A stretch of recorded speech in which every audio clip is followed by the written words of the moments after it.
A long time ago, in a galaxy far, far away, that long ago, far away galaxy is your mind.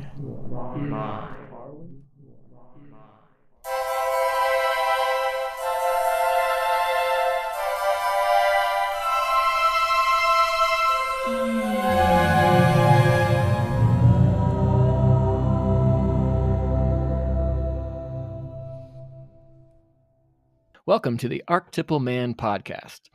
This is our very first podcast. I'm your co-host, Apollo. And I'm co-host Aries. And in this podcast, we plan to explore the ancient and new archetypes. On this first episode, we want to delve into what is probably the most significant archetypal story of the modern era, which is Star Wars.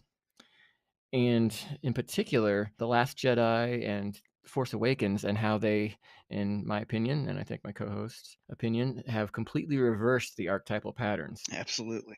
Particularly when it comes to the roles of men and women, and also just getting rid of archetypal patterns in general.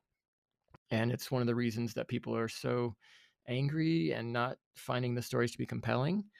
For myself, I watched The Last Jedi. I left the theater in shock, and I spent a full weekend just so angry. I've never been so offended and angered at a movie.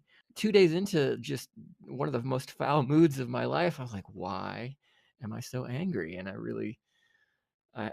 went and watched the movie again with my co-host here fairly quickly after that, because I really had to figure out what's going on. And so I came up with this idea of archetypal reversal. Yep. It's a subversion and a reversal of the archetypal patterns. And when you mess with the archetypes, you're messing with something deep. Absolutely. Archetypes, the framework of a culture, the necessary oppression of continuity. Living in a home is an act of oppression. Prevent the invasion of the elements and stunt the growth of nature in favor of the home we keep. Feminism, anti-Americanism, man-bashing, and the accusatory cry for multiculturalism are very literally the groanings of nature's weeds beneath the feet of the bold. The relationship between man and nature will never be one of friendship, more like one enemy being proud of the other and celebrating his success in turn. So there's that. That's deep, man. That hits so many things. I feel like we could spend hours Absolutely. just breaking that down. So what I'd like to do is talk specifically about George Lucas and when he was creating the original trilogy. Before he did that, he spent a lot of time studying mythology and archetypes. In particular, he studied the work of Joseph Campbell. Now, Joseph Campbell was a comparative mythologist, and it's a pretty famous relationship if you do any research between George Lucas and Joseph Campbell. And eventually they got together. As the story goes, all three of the original trilogy had come out, and Joseph Campbell was finally like, okay, I guess I should watch these movies. And so he went to Lucas's Skywalker Ranch, I believe. George Lucas and Joseph Campbell watched all three movies in one day. Oh, man. Finally, when they got done, Joseph Campbell looked at George Lucas and said, "There are still artists in the world. I thought they had died after Picasso." Wow. That also is deep. Yeah, it is. Something I was reminded of as I was reading through Campbell's book again. I think this is one of the things we really miss. We're taught mythology in school, right? And then people often make fun of it because it's like, well, obviously Zeus didn't eat his children and call down thunder from the sky. And, Thor obviously didn't have a magical hammer made by elves in the heart of a dying star, right? Right. But mythology is better understood as psychology, not history, Oh, yeah, that makes perfect sense. That really does. right? Because Joseph Campbell was a comparative mythologist. He read myths from every culture he could find, We're so linear in our thinking. Anytime we hear a story of, well, this happened to this person, right? We think of it as a biography, which means history, and those things actually happened. But the ancient peoples that created these Hmm. stories and told them, they didn't have the same idea of history that we did. They probably weren't stupid enough to think of this as actual histories. It was psychology. It was their form of psychology to understand how people work and how you should approach things. I mean, it was essentially their form of therapy. And so I want to go briefly into Joseph Campbell's work, most famous book, and one that George Lucas studied and really patterned the whole Star Wars story after, was called The Hero with a Thousand Faces. Joseph Campbell studied myths and archetypes and legends from all across the globe, from as many sources as he could find. And essentially, he took the common elements and synthesized them into one, what he called the hero's journey. Right. And so the first step is the departure, and we see that clearly in Episode 4, A New Hope, when Obi-Wan finally appeared, or R2-D2 and C-3PO appear and gets Obi-Wan Kenobi out of hiding. Then there's step 2, the initiation. When he was handed his father's lightsaber, would have been like the first point of initiation. Right. There's also the refusal of the call.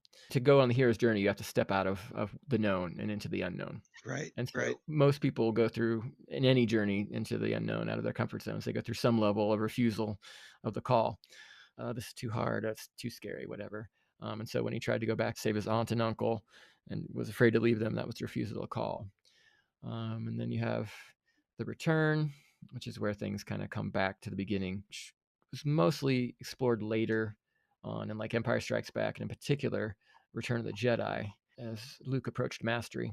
And then you have the keys, which is not necessarily a step, but it's the pieces that come together. For Luke, like the lightsaber was a key, going to Yoda was a key, Yoda himself was a key. There's always some sort of a mystical help that comes, often in a very unexpected or unassuming form, Yoda being a perfect example of that. Definitely. And George Lucas followed this pattern like to a T. He made sure that all the elements, there's many other kind of sub elements and sub levels in there, but he made sure that all those elements and sub elements and symbolic things were in the first three, the original trilogy. And I really believe that's why the reaction to Star Wars was so strong when it came out. Right. Right. It was sensational. It really was. So, what are your thoughts on the hero's journey and archetypes, and the significance of archetypes in Star Wars in particular? It's all there. Being in the universe of science fiction, which Star Wars definitely is, you've got futuristic spaceships and laser weapons and, everything that's fantastic to the eye. And even back in the time period that A New Hope came out, those special effects were just getting everybody into that galaxy, into that mindset. And it's awesome to see such a setting with such a familiar struggle. You still Right. come back to that farm boy. Literally, he's a farm boy wrestling with that provincial life. There must be more than this Moisture farmer. provincial life. Now, exactly, he had that moment. Damn it, I want to go to Tashi Station. Everybody, including me, can relate with Luke's plight, with where he was. We've all been there. We've all been on the moisture farm at some point. And I think that's one of the reasons why people found Star Wars so fantastic, is because it was fantastic, but the struggles in it were so very relatable, and everybody could connect to the character. Yes, and that's the key to archetypes, is that they are symbolic and cover both the conscious and subconscious Hmm. aspects of everyday life. That's what makes them compelling. You wouldn't watch a movie of somebody's ordinary day. No. You wouldn't. Like today, I went to work, made supper for my child, got him to bed. It would have been, other than the occasional cursing when traffic was bad, there just wouldn't be anything compelling about my day. In contrast, however, archetypal stories and archetypal characters are a distillation of the most true principles in human life. Everything extraneous has been taken out. And so the stories occur during times of change and growth and conflict. And to me, archetypes are a link between biology and culture. They show us how to navigate the chasm between our raw animal natures and the demand of culture and society. Yeah. Yeah. It's profound. Thank you. The role of archetypes is harnessing primal humanity and allowing it to flow inside of an organization. Mm. Is that, if that makes any sense? No, it does. It makes perfect sense. Which makes it like archetypes, which you said, the bridge between biology and culture. also makes it a philosophy of a kind. It's a whole bunch of things. The work of Jack Donovan, in particular, The Way of Men. It's a killer book in in almost a literal sense. Love that book in many In a ways. literal sense. He talks a lot about being a man and having to tone down like the raw masculinity and the raw drive and desires of being a man in order to fit into a culture and to fit in the gangs of other men. And I really think the archetypes Hmm. are the guides. They're ancient stories. Some of these going back tens of thousands of years, and you could make a case that at a biological, neurological level, some of these things are going back millions of years when it comes to like, the snake in the garden from the book of Genesis. Hmm. Monkeys are born being afraid of snakes. It's instinctual. It's an Right. unlearned response. The Bible talks about being afraid of snakes. This is going back to like monkey ancestors and millions of years ago, and it's tapping into that symbolism. And something that George Lucas Right. did so well was tapping into that deep subconscious symbolism. Right. I Right. really believe that because archetypes activate very ancient and physiologically deep unconscious patterns in the nervous system, that they are crucial guideposts in our collective and individual lives. They show us how to be of service to both ourselves and the larger culture. Right. And like we'd discussed a lot of times, when A New Hope came out, it came at a time when there wasn't much of anything going on by way of tribal initiation or any other kind of initiations going on. People were feeling probably cut off in their own villages, kind of proverbial in a proverbial sense. And as soon as that movie came out and it took off like it did, it's like I told you before. I said, Star Wars truly was A New Hope. I think it's one of the reasons why it did so incredibly well. People became obsessed with it. It was like I said, a sensation. It's because people could connect with it. It woke up a part of them that had been dormant for a long time because of where we were at that time. Right. All good stories, all good movies are archetypally correct. You could say instead of politically correct, they're archetypally correct. They resonate with those brain structures we have and with our psyches, both the energy and the physical structure we have. So all good movies do that.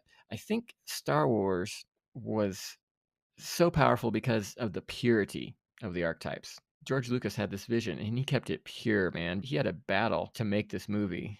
It worked for years to get the funding, and the studio was kind of like, okay, fine, sure, this thing's not going anywhere anyway. Yeah. Turned out to be wrong. And I really think the purity of those archetypes and the way he really made sure that the archetypes came across clearly, yet symbolically, without hitting over the head too hard with it. Once you study comparative mythology, read Jung and Freud and some of these more modern archetype writings, then they do start to hit you over the head. But most people haven't done that. And so it really hits there and really was, I think, a mass initiation into adulthood that a lot of people are missing, because one of the deeper elements is just in general in myth is going from the personal man with flaws to the universal man, which Luke Skywalker basically does over the original trilogy. He becomes a master, and his decisions by the end help shape a whole galaxy. Jesus is an obvious example from Western culture of someone who goes through a struggle, the personal individual to the universal man. Right. And usually that universal man that you're talking about is forged through a lot of trial, a lot of tribulation, a lot of difficulty. Right. I would say always. Always, difficulty is something that we can all relate to. And in fact, I'd say that's the binding factor of any good story, is that it's filled with some kind of problem that needs solving, because nobody really has a life where that isn't present. And if it is, you Right. can't connect with it. You certainly don't know what to say to this person, this perfect person you meet on the street that has no difficulty. I wouldn't.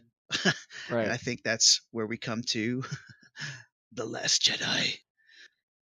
That is indeed where we come to the Last Jedi.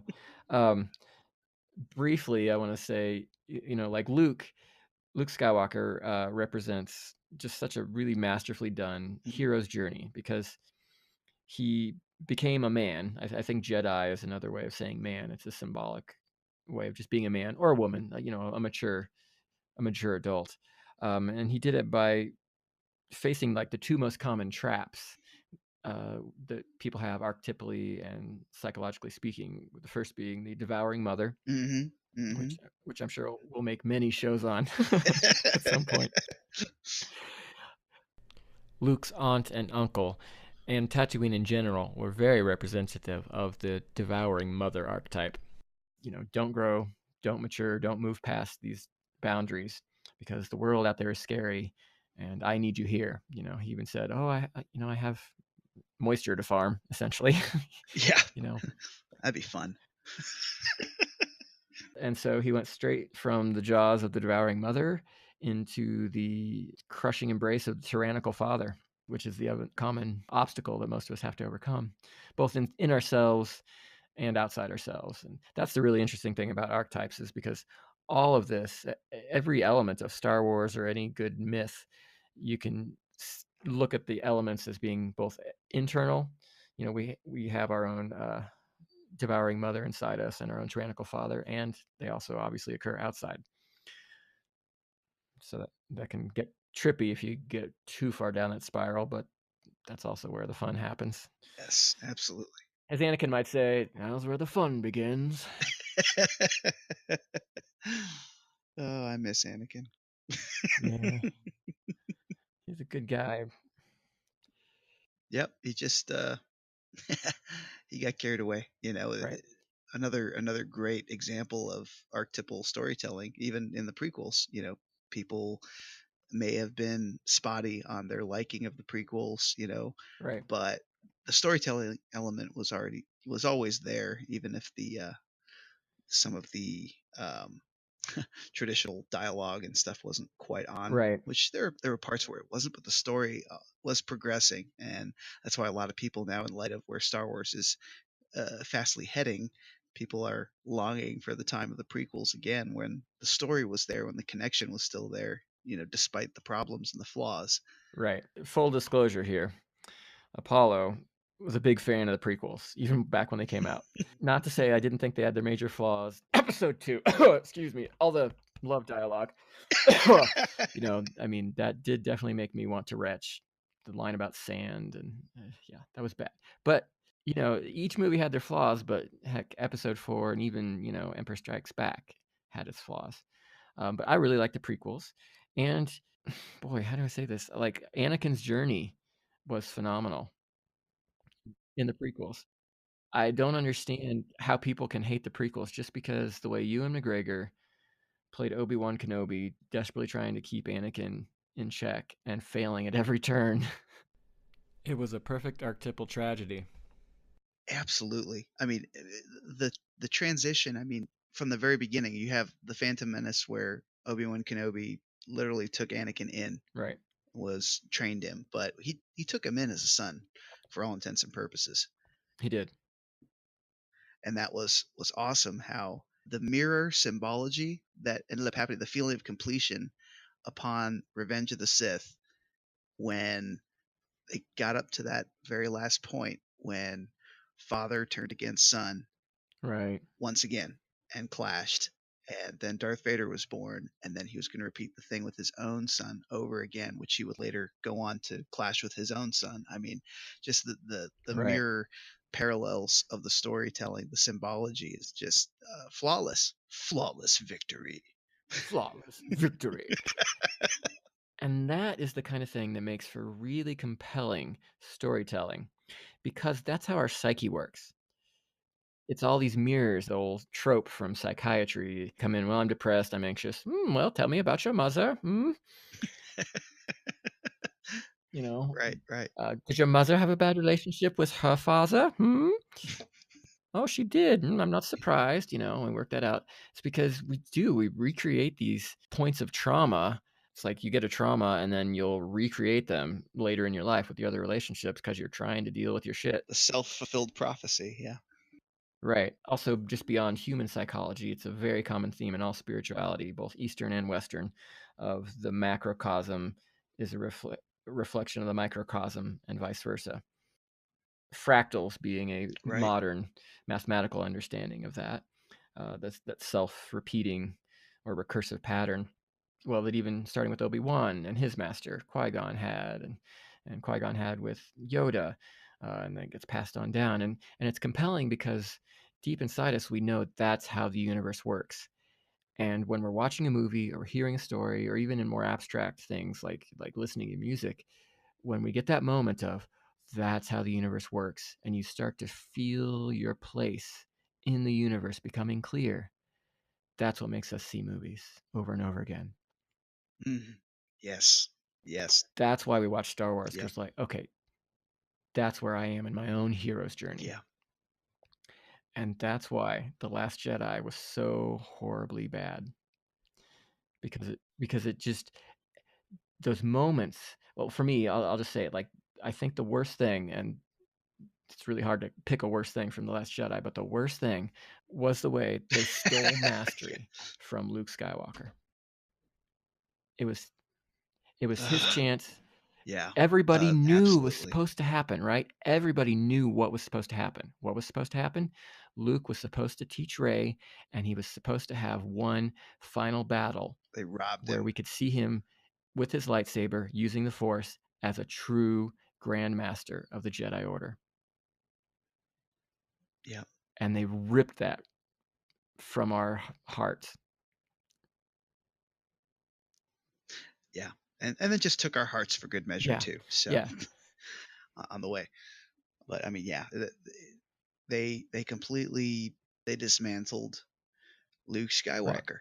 They did piece by piece, very methodically. They took his character and made him into a disillusioned, bitter old man who didn't believe in anything, and uh, essentially shot a 70-year hole in his hero's journey, and it didn't feel right. It wasn't Luke had become somebody we couldn't connect with. Right. Like, who is this guy pretending to be Luke Skywalker? He's not pulling it off. I mean, Mark Hamill did a tremendous job even trying, and there were moments when you thought you were watching Luke Skywalker on the screen, and that's credit you have to give to Mark Hamill all the way of trying to make, trying to spin some gold from that straw. Right. Uh, straw straw being a very generous term. Right. I have a few other choice words for what it was, but you know, tremendous props to Mark Hamill for trying to make it work, trying to, trying to retain some of the character, but it's just impossible. They planned on doing that, They did. and it shot a hole in everybody. It really did. I mean, everybody didn't know what to do. Everybody hated the movie, and even when Mark Hamill approaches the director and says, I fundamentally disagree with everything that you've done with this character, uh, that's bad. That's no bueno. I can't argue with But that. Well, and that's what I call the archetypal reversal, or maybe the archetypal subversion, but hmm reversal, I think, because it. I mean, Ryan Johnson is known for subverting expectations, and right. I, I mean, if that's what you want to be known for, cool. I mean, the guy's made movies. He's been successful at Hollywood, so I can't just give a blanket criticism of him as a person. But hmm this is Star Wars. And the whole point of Star Wars, and anybody that's studied Star Wars for more than, like actually studied it for more than, I don't know, a few hours, has to come to an understanding of archetypes and symbolism and myth. And Yeah. to subvert that simply for the sake of subverting it is an act of, it's almost a crime against humanity. And I'm serious. I'm not trying to be hyperbolic here, because humanity, archetypes and myth and our stories are so important to us, because without that, our culture, it's like the skeleton of our culture. It's a bedrock in the foundation of our culture. Yeah. And that's why, Star Wars, the franchise as a whole, currently feels like an empty shell. That skeleton you're talking about, because they tore the inner framework, those archetypes, the archetypal story, uh, storytelling, and all those different story arcs and characters and journeys. They tore them all out and replaced it with a very, not to say The Force Awakens. The Force Awakens, had its own thing going on. It introduced characters that Right. were actually pretty interesting. But The Last Jedi dumped all that, and left us with characters who are bereft of anything Right. really fun to watch. I mean, it's safe to say that Rey is the Right. new protagonist. At least they want her to be. And one of the things that you and I have always discussed and remains true is that she is impossible for Right. anybody to connect with because she has no challenge in her life. She has no challenge in her character. She has no difficulty with anything because that's another thing that they took away. Mastery of the Force is just something that it's in your Right. genes, I guess. And then, she's out of the box, class 5 Jedi Master, unequal or a little bit better than Palpatine back when he Right. was in his prime. I mean, and she didn't do anything to earn it. She didn't do any training. She schools people that would want to Right. train her, and nobody knows why.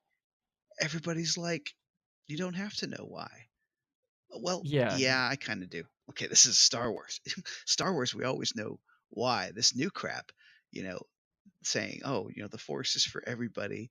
Anybody can use the Force now and be a master and just throw rocks around like it's nothing and master the lightsaber by Oh just God. looking at it. Besting your foe by just looking Well, at the first him thing for I'd a say about while. that is that as far as like archetypes and storytelling being compelling because they reflect real life, everybody knows there's really no aspect of being a human being that doesn't come with difficulty. Most of them come with great difficulty. Just learning to ride a bike, I mean, you'll eventually master it, but those first few weeks or months, I mean, you fall and you scrape your knee and you cry and you get frustrated and you wonder why it's so easy for other people. And then, you got to learn math and it's hard. You got to learn to drive. You got to, try to understand women or try to understand men, depending on your preference. And it's this difficult thing. Yeah. And failure is always there, Right. threatening. Right. And I think Ray's come to a point. I mean, it seems like she had a few struggles in The Force Awakens, but any trace of struggle was just completely wiped out by The Last Jedi. Right. And Absolutely. there's no risk. It's like I'm not in fear of her dying. I'm not even in fear of her like breaking a sweat. She lifted literally tons of rocks without the slightest bit of apparent effort. Yoda would have struggled with that in his prime. And like I just don't feel any emotional connection to Right. her because well, nothing bad could happen to her. Somehow she becomes the moral authority over Luke freaking Skywalker in the Star Wars universe simply by I don't know how, like it just happens. And that's such a subversion and reversal of the student to master journey, which is kind of a subset of the hero's journey. Uh, like Luke sought out Obi-Wan, and then eventually Yoda, and this was Luke's turn to be the master. Right. And then Rey comes in, having never been taught by anyone, and they didn't even make it apparent that she was taught by the living Force or anything, or the midichlorians or whatever.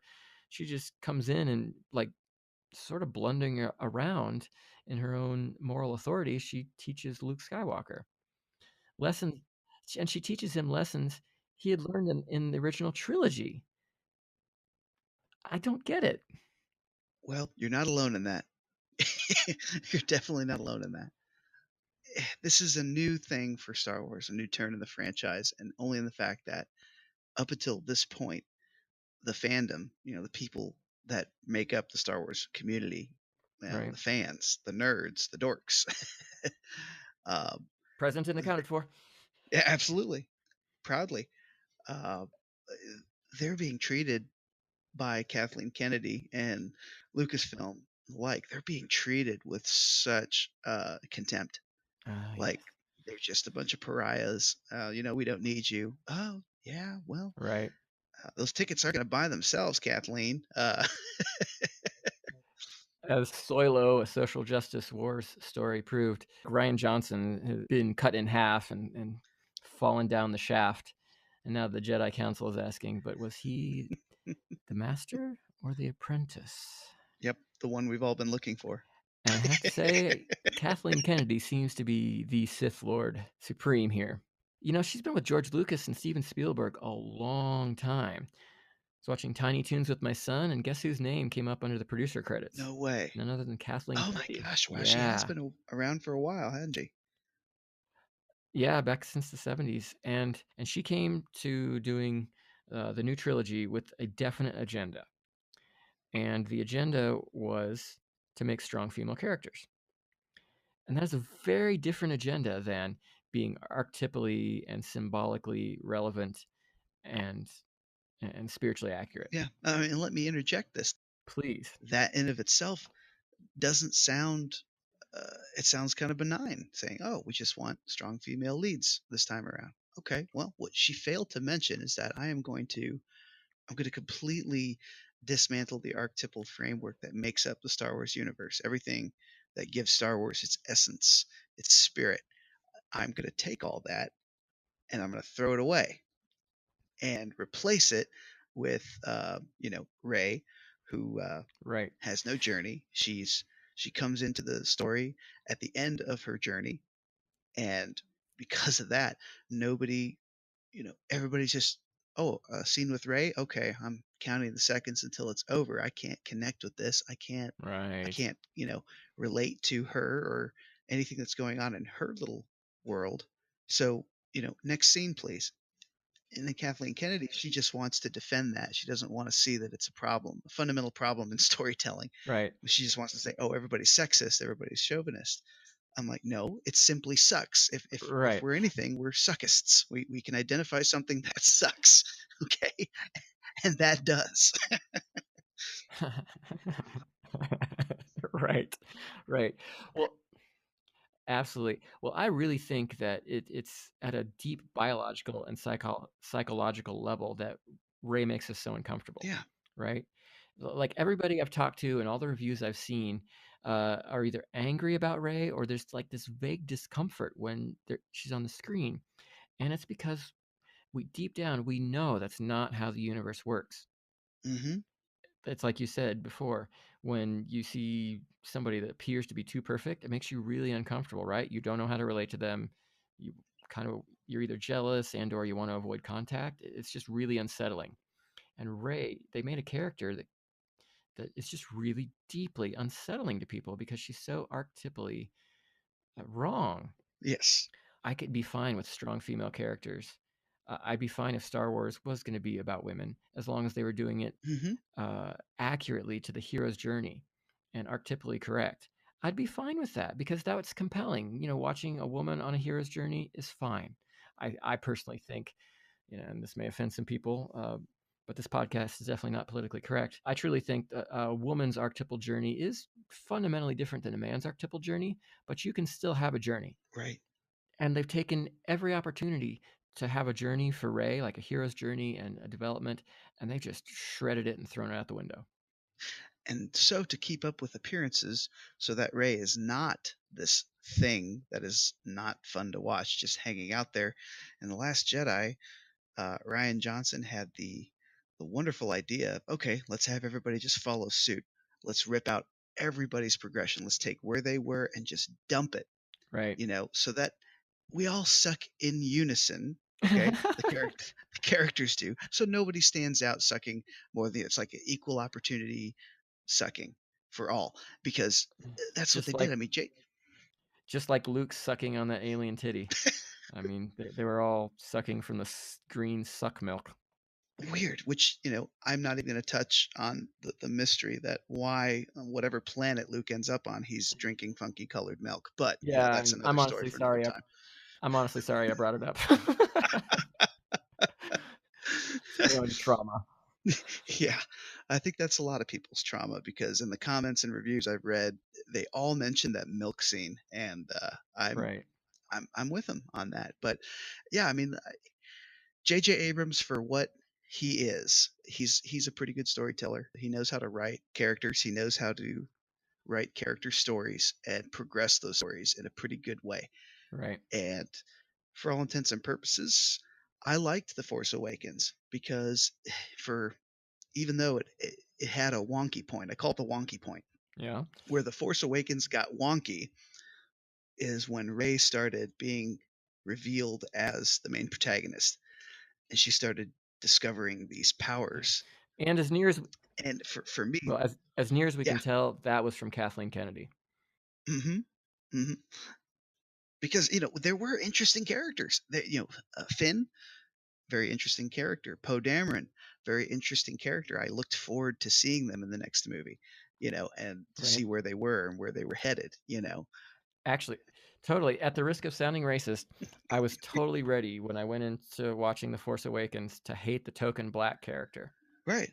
I was resistant. And by the end of the movie, I was like, damn, he's by far my favorite new character. Yeah. And I really want to see what's going to happen next to him because he had some really interesting development, like watching his struggles, both internally and externally, Oh, were really absolutely. cool. Absolutely. And I'm not going to steal your thunder here, but go for Oh, it yeah, on absolutely. Finn. Uh, I liked Finn. He had promise. He had an awesome story. A childlike exuberance, a greenhorn charm of a small town man who left the farm for the Right. first time. Moreover, he had awesome potential to become the new face of Star Wars, the hero who began as a stormtrooper. And my hopes for his journey's development were high as I sat in the theater and awaited the beginning of The Last Jedi. But these hopes, along with many others, were dashed horribly upon the dry, jagged precipice of Kathleen Kennedy's uterus. And at this point, and at this point in his botched journey, Finn just might as well go back to the farm and ultimately Captain Phasma's basement. Wow. So there's that. About that, Finn.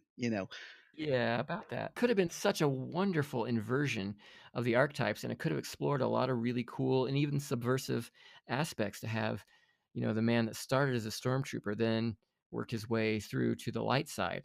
Absolutely. While you had the villain Kylo Ren start as a Jedi and work hmm his way to the dark side. And that could have been amazing, and you could have explored, like, the whole idea of the gray Jedi and how, the yin and yang and the black and white and how they mix together and how they change into each Yeah. other at the extremes. And Ryan Johnson was like, "That's stupid. I want to ruin the franchise Yeah. in every way possible." And for me, Finn was a very interesting character assassination because, Ryan Johnson went into The Last Jedi with knowing full well what J.J. Abrams had established Right. on the characters. And it took some very careful unraveling to get his character back from where he was back to zero and maybe beyond. I dare say he's in a worse spot. He went from being controlled by Captain Phasma, who at least has some authority and laser beams, to being controlled by Rose Tico. Yeah. And it made no sense Ah? because it's like that's a great place to interject a Bruce Lee. Oh, you know, Ah? his character story was separating himself from the devouring mother archetype. That Right. symbology, which was Captain Phasma, the villainous. He deserted from the First Order and followed his own path. He met a girl. He met a pretty Meeting a pretty girl is what has motivated many a man to leave the devouring mother's basement. Even Luke Skywalker, but that turned out to be his sister.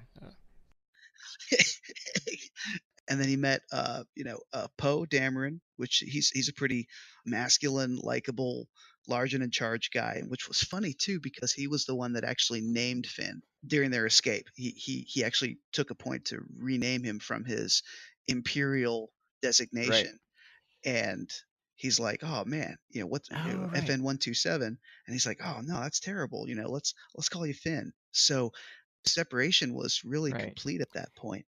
Uh, Right. That was a sort of that was an initiation. Come to think of it, that was part of the mhm. initiation. Getting a new name is a big part of initiation. So that was like an initiation into a fraternity, leaving the devouring mother and being initiated into a fraternity. Wow. Exactly. Even when they crash landed Right. on Jakku, even the act of putting on Poe's jacket was an initiation Ah, because, oh. yeah, he actually, Putting on another skin. mhm, and it was beautifully Wow. depicted because he found himself in a resistance jacket. So the resistance being what it was at the time against the First Order Right. struggling. And he immediately became embroiled in that, and he had Right. purpose. Even if his purpose was just to try to run, that was his first intent. But he ended up, through events, Right. stayed and took those steps forward to being a man. Right. And that inevitable conflict with Phasma, uh, you knew it was coming because as soon as he left, she wanted nothing more than to get his ass back. Right. The commander charged her with finding him, and she was very fired up to do it. Nobody was going to desert my unit. Right. That is so archetypally and psychologically accurate to the devouring mother character. Absolutely. It was awesome seeing the way it was depicted. And even as Finn, it was so cool. All the transitions in Finn's character, his progression from meeting Poe, getting a new name, putting on the new skin, as it were, and then even Right. holding Luke Skywalker's lightsaber. Oh, now that's an initiation and a key there. Absolutely. And actually did battle with one of his former siblings, which was awesome. But he almost lost Right. his life because he's not a Jedi. He's not Right. he's not a skilled fighter. I mean, he knows enough to be dangerous probably, but he's not an expert by any means. Right. His journey was at the beginning phase and it was perfect. It was absolutely perfect. And It was then very well done. Like yeah. like I said, I wanted to hate the character going in, and by the end, I was like, "Wow, what a great journey." Yeah, and John Boyega, props to him. He did a great job bringing He did. the energy and the the greenhorned kind of thing. Like yeah, I'm a conditioned stormtrooper from a child, all intents and purposes a child of the First Order and of Captain Phasma, and he pulled it off great. He was socially awkward. Yet he was energetic. He had purpose. He had fire. He had drive because life was new for him. He just left the womb, in all intents and purposes. Right. It was great. And then came The Last Jedi, and everything was subverted. They didn't even explain how he healed from having his spine cut clean through with a lightsaber. Right, vertically, I might add.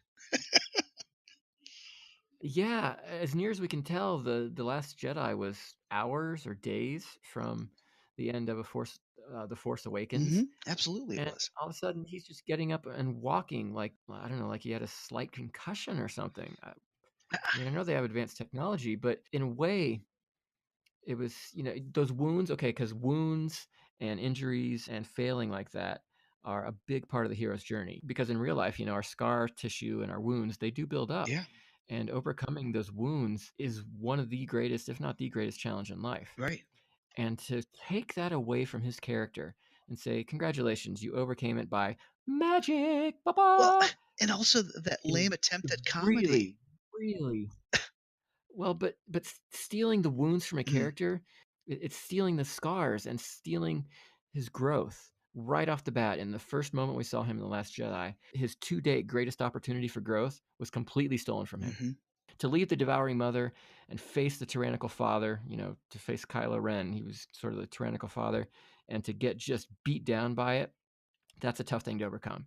To have him just overcome it magically is such a disservice to the character, and honestly, I'm getting emotional thinking about it. It's horrifying. Yeah, well, if that doesn't get you, this will. Oh, great. Because oh, great.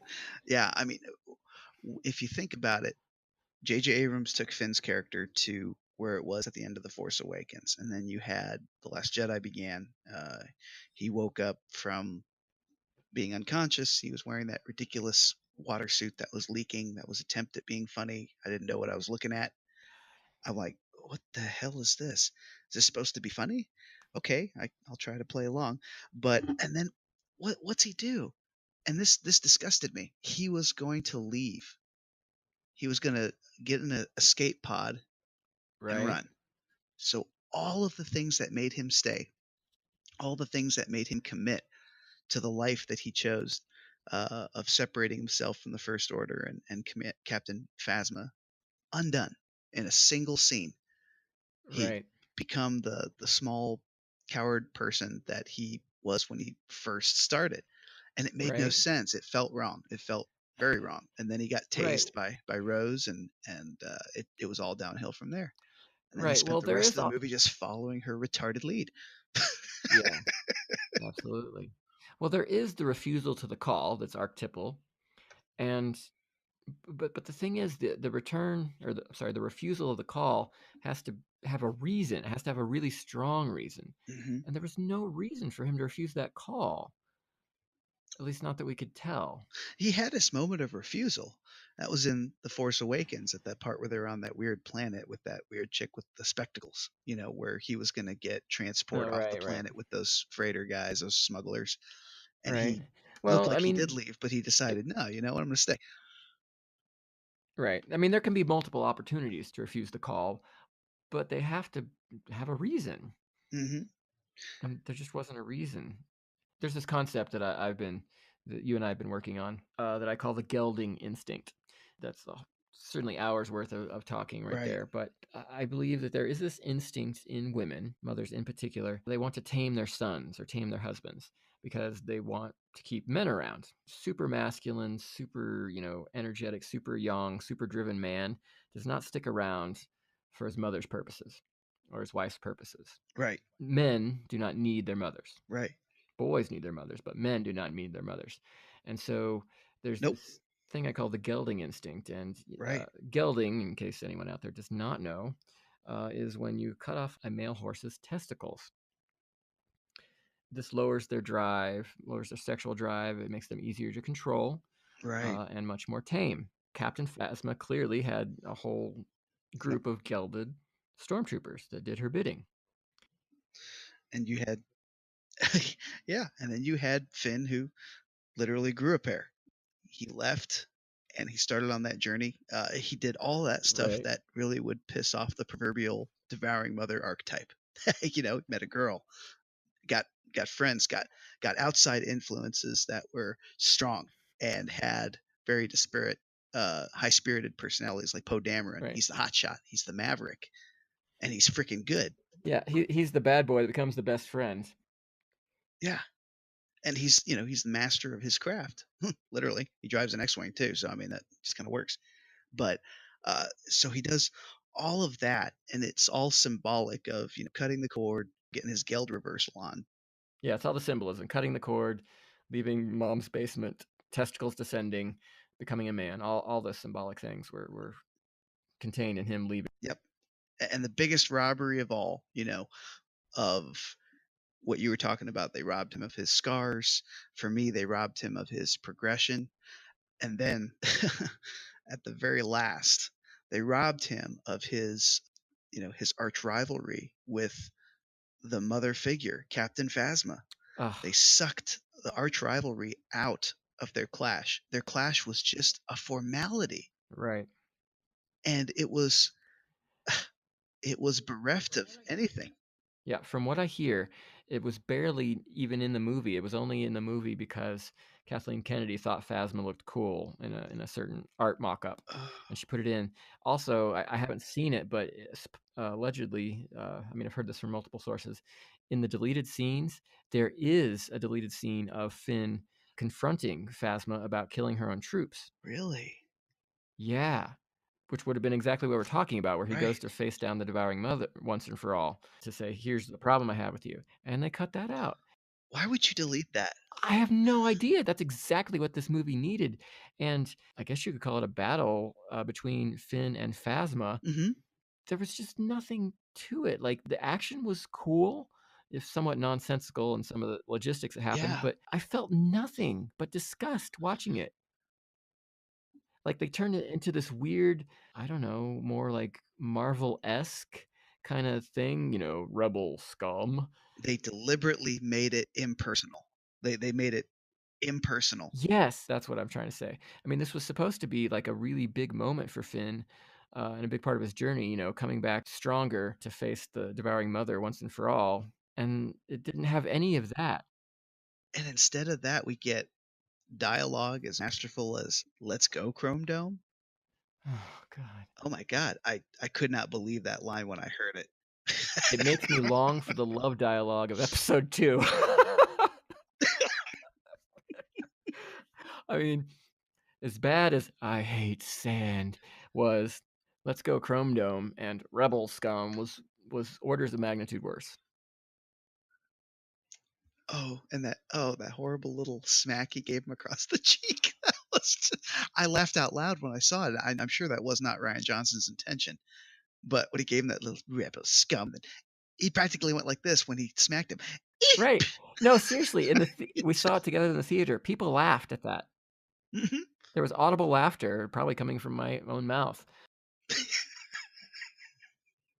What? Oh, yeah. I mean, I'll take those. Captain Phasma was like, "I'll take those balls back very much, thank you." yeah. I mean, And Finn was just like, "Here you go." yeah. His journey came to an end. It destroys me inside to say it, but for all intents and purposes, his journey came to the end. In that story. It fizzled, it dead ended, and then at the very end of the Last Jedi, he had an opportunity to kind of come back and do something that was somewhat meaningful by sacrificing himself Oh um, God. for the good of the first, for the resistance and everything, and then that was taken away from him. And so at that point when that happened, I realized, wow, Finn has become irrelevant to the story. The guy who was like the leading hope for me and the franchise. For me, Finn could have become the new face of Star Wars. I would have been okay with that, with excited as I was with his character and his journey. Right. He was relegated to an irrelevancy in The Last Jedi, and it was enough to make me cry. I mean, that's just a crying shame. Any director should look at that and be like, what did I do? How could I undo this? I don't know. The reactions to The Last Jedi, there were some critics that liked it, but the public reaction and the reaction from fans has been overwhelmingly Yeah. negative, especially fans of the original trilogy and the Hmm. prequels. It's just been overwhelmingly negative. They're upset. It's not like, that was a bad movie. People are like emotionally upset. They're angry, feeling anxious. It really hits at things. And I think it is because of the archetypes that were so reversed and subverted. One reviewer I know, he's on his fourth hour of posted YouTube reviews just of The Last Jedi, breaking down all the various logistical problems and story anachronisms and problems with the characters. I haven't heard anybody specifically address this archetypal psychological pattern, and I think that's at the root of why it's so upsetting to people and why I don't know any true fan of Star Wars that accepts this as canon. I mean, that's how bad it is. Yeah. Exactly. And hopefully by people hearing this, it might help them understand, why do I hate Star Wars now? Why do all of a sudden, why am I, why is it revolting all of a sudden? Well, it's because not necessarily the movie, I mean, definitely the movie, but Right. also the archetypal story arcs that were inside of it that made Star Wars what it was, made it fantastic, made it relatable, gave it a human face in a galaxy far, far away. Was yeah. I think that's why people are so mad, and that's why it'll do them good to hear this. I think. Totally. I totally agree with that. I mean, what makes a story compelling is the archetypes being there and the psychological truth being there. And then we put ourselves in the story. Yep. And we put ourselves in all the characters because they all represent aspects of the internal and external world. And Luke Skywalker, everybody wanted to be X-Wing pilot when episode 4 came out. Absolutely. I know I did. Right. And then, at least for me, and I think a lot of people, episode 1 and the prequels came out, and all of a sudden, like, you saw the Jedi in their prime, or at least close to their prime, like, doing some badass fighting and dispensing of justice. And I was like, oh man, I want to be a Jedi. So it takes you in there. And then, as you explore the world, you realize, oh, you're not just born being an X-Wing pilot. Right. You have to do some work, and it's risky. And you're not just born being a Jedi. You have to sacrifice, right? Watching Anakin leave his mother and seeing what Obi-Wan went through to try to be a good mentor and still failing. Yep. Like, it's not easy. It requires all of you, the innermost strength that you have to even attempt Yeah. a journey like this. And that's real life. And that's what makes it compelling. And that's why people are so upset because any opportunity we get to do that, it's like a hit of heroin, you know? But I mean, it's a real physiological process. We get dopamine and oxytocin and things from seeing these myths come to life. And, you know, movies are very powerful because, you know, shamans of old, they would tell stories and they would, you know, maybe take drugs or give drugs to Mm, other people, sing and play the drums. But you go to a modern movie and you have, even before CGI, you still had great special effects, but now you can, you know, make anything visually appear you want with CGI. And you have people like George Lucas that have studied stories for a long time in great depth. And so they can put literally thousands of years of narrative tradition into a movie, into the story. And you have people like John hmm Williams, in my opinion, greatest composers to Nope. have ever lived, writing, you know, symphonies Yep. and putting them in the movie. That is such an amazingly powerful thing, and we take it for granted now, but entertainment is not about entertainment.